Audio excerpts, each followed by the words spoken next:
रात का सन्नाटा था। पूरा शहर गहरी नींद में डूबा हुआ था। सड़कों पर बस हवा की सरसराहट और कभी कभार कुत्तों के भौंकने की आवाज सुनाई दे रही थी। लेकिन इस सन्नाटे के बीच 3 परछाइयां बड़ी ही सावधानी से आगे बढ़ रही थीं। ये परछाइयां थीं विक्रम, धर्मा और सूरज। शहर के लोग इन्हें काल की छाया कहते थे, क्योंकि ये तीनों सिर्फ चोर नहीं थे, बल्कि ऐसे चोर थे जिनके पास विद्या का ज्ञान था। कोई भी तिजोरी, चाहे वह लोहे की हो या चांदी की, उनके लिए तोड़ना खेल था। शहर के बड़े बड़े व्यापारी, यहां तक कि बैंकों तक ने इनसे तंग आकर पहरेदार बढ़ा दिए थे। लेकिन फिर भी ये तीनों हर बार पुलिस और पहरेदारों को चकमा देकर लूट का माल लेकर निकल जाते।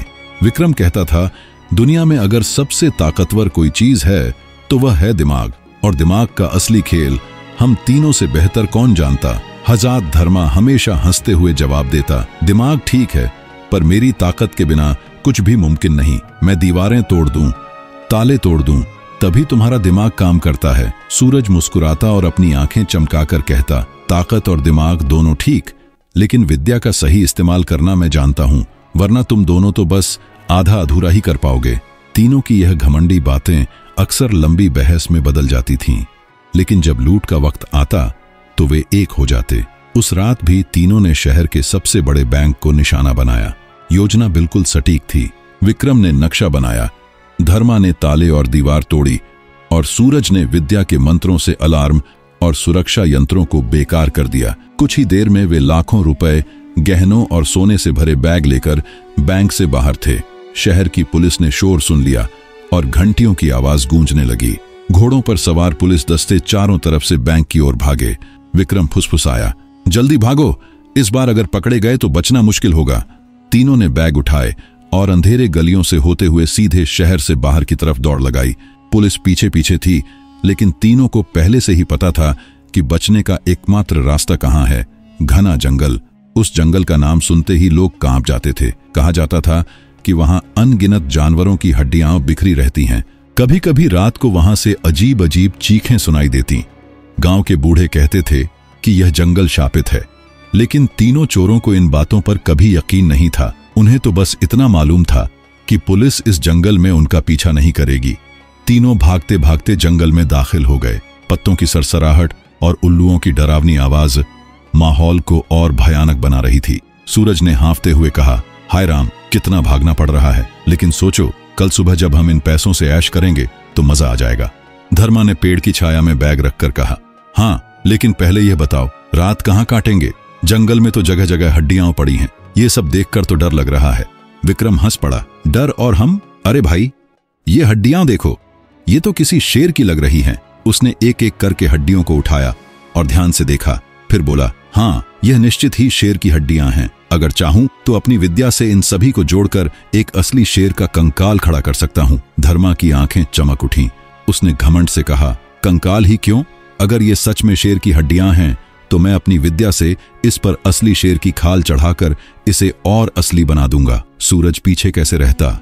उसने मुस्कुराकर कहा, अरे तुम दोनों हीरो बन रहे हो तो सुनो, जब तुम दोनों कंकाल और खाल तैयार कर लोगे तो मैं इसमें प्राण डाल दूंगा। फिर देखना, असली जिंदा शेर हमारे सामने खड़ा होगा। तीनों चोरों के चेहरों पर घमंड साफ झलक रहा था। जंगल का सन्नाटा अब और गहरा हो चुका था। हवा रुक रुक कर बह रही थी और पत्ते अजीब तरह से हिल रहे थे, मानो जंगल खुद उनकी हर बात सुन रहा हो। जंगल के बीचों बीच चांदनी फैली हुई थी। तीनों चोरों ने अपनी आंखों में चमक भर ली। विक्रम ने अपने बैग से कुछ चूर्ण और मंत्र लिखी हुई तख्तियां निकाली। धीरे धीरे उसने हड्डियों को जोड़ना शुरू किया। हर बार जब वह मंत्र बोलता, हड्डियां खड़खड़ाकर एक दूसरे से जुड़ने लगती। कुछ ही देर में सामने एक विशाल कंकाल खड़ा हो गया। उसकी पसलियां चमक रही थीं, दांत नुकीले थे और खोपड़ी पर चांदनी का अजीब सा तेज पड़ रहा था। धर्मा ने गर्व से कहा, वाह विक्रम, मानना पड़ेगा, लेकिन अब देखो मेरी ताकत। वह अपने झोले से जानवरों की खाल और कुछ रंगीन कपड़े जैसी चीजें निकालने लगा। उसने मंत्र पढ़ा और देखते ही देखते कंकाल पर मोटी चमड़ी और खाल चढ़ने लगी। हड्डियां ढक गईं और अब वहां एक असली शेर जैसा शरीर तैयार था। सूरज ताली बजाकर बोला, शाबाश, तुम दोनों ने तो आधा काम कर दिया, अब असली खेल देखो। उसने अपनी आंखें बंद की और विद्या का सबसे कठिन मंत्र पढ़ना शुरू किया। जंगल में अचानक तेज हवाएं चलने लगीं, पत्ते झड़ने लगे और चारों ओर सन्नाटा और भारी हो गया। कुछ क्षण बाद उस शेर की नाक फड़कने लगी, उसकी आंखें लाल चमक उठीं और फिर गर्जन, इतनी जोरदार दहाड़ कि पूरा जंगल गूंज उठा।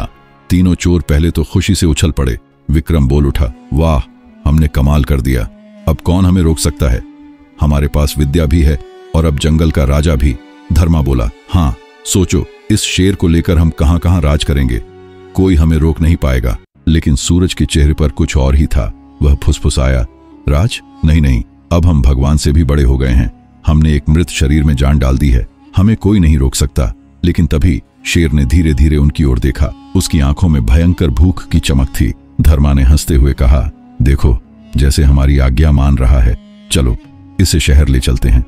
लोग देखेंगे तो डर के मारे हमारे सामने सिर झुका देंगे। पर विक्रम को अचानक कुछ अजीब लगा। उसने धीमी आवाज में कहा, रुको, इसके चेहरे पर देखो, ये हमें घूर क्यों रहा है? सूरज ने बात काटी, अरे तुम डर गए क्या?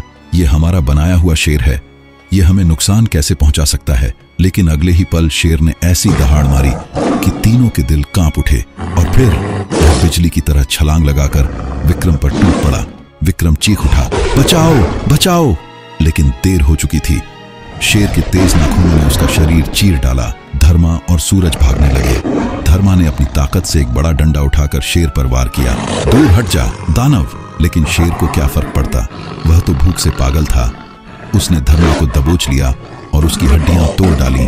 अब सूरज अकेला बचा। उसकी आंखों से डर टपक रहा था। वह भागते हुए चिल्ला रहा था, नहीं, मैं तुम्हारा मालिक हूं, मैंने तुम्हें जीवन दिया है, मुझे मत खाओ। लेकिन शेर को मालिक गुलाम का कोई फर्क नहीं मालूम था, उसे तो बस भूख मालूम थी। उसने सूरज को भी धर दबोचा और कुछ ही क्षणों में उसका अंत कर दिया। सुबह जब गांव के लोग जंगल की तरफ गए तो उन्होंने देखा कि चारों ओर खून और 3 इंसानों के कपड़े फटे पड़े हैं। पास ही शेर के पंजों के निशान गहरे दिखाई दे रहे थे।